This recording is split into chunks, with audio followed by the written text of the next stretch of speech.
dès que j'ai commencé à lire ce livre, tous les livres que je lisais à ce moment-là pour chercher un livre, il y avait cette idée de musicalité. Donc je récitais dans ma tête en lisant. Et quand il m'a fallu 3 pages pour entendre déjà des refrains, il y avait quelque chose dans la forme et dans l'écriture qui se prêtait vraiment à cet exercice.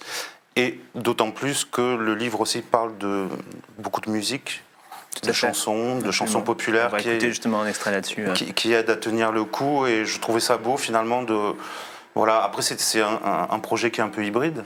C'est entre lecture et chanson, parce qu'il y a aussi des passages parlés. Ouais. Parler, chanter, comme on fait avec Pascal dans nos carrières respectives. Et vous, Pascal Bouaziz, vous êtes... alors, on peut dire qu'au départ, dans le projet, il y a eu un moment mieux sec, qui a aidé à travailler sur les textes, peut-être à choisir des extraits. Et ensuite, vous êtes arrivé. Qu'est-ce qui vous intéresse, vous, dans le projet, dans le fait de travailler sur la littérature, sur les mots, ou ajouter de la musique? Comment ça marche? Déjà, c'est un grand livre. Et c'est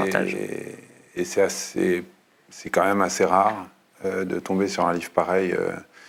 Donc, il y en a peut-être 500 qui sortent chaque année, mais des livres comme ça, j'en avais pas lu depuis très longtemps. Le livre est saisissant. Après, il y a une familiarité, comme a dit Michel, qui est très impressionnante dans son écriture par rapport à nos deux œuvres, entre guillemets, respectives.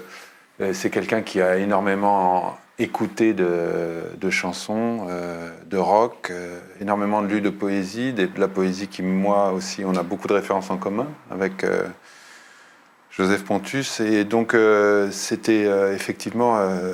D'abord, le livre était fascinant et j'avais vraiment envie de participer à ce projet.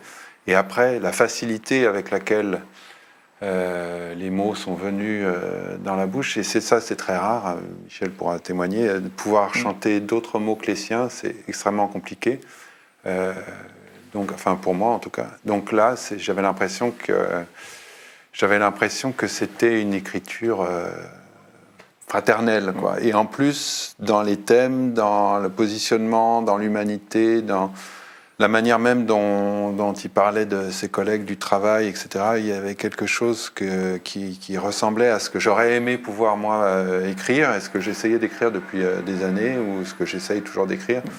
Donc, je l'ai pris comme une chance, quoi, voilà, comme un cadeau que la vie et Michel et Joseph m'ont fait.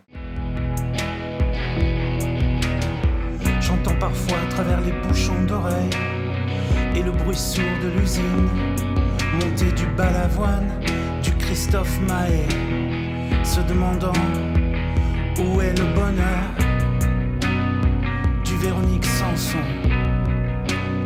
des gens populaires.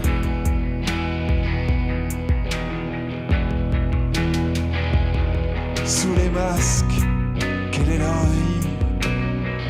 Derrière les gestes automatiques, les entraides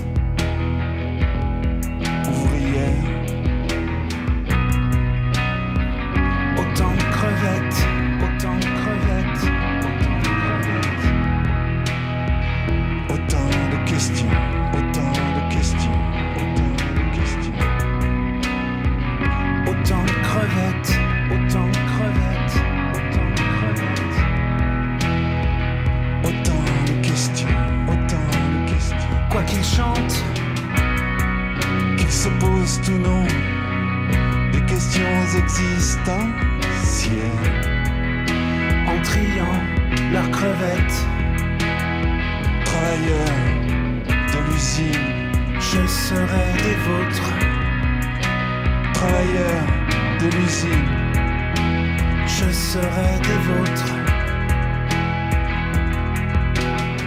Travailleurs de l'usine.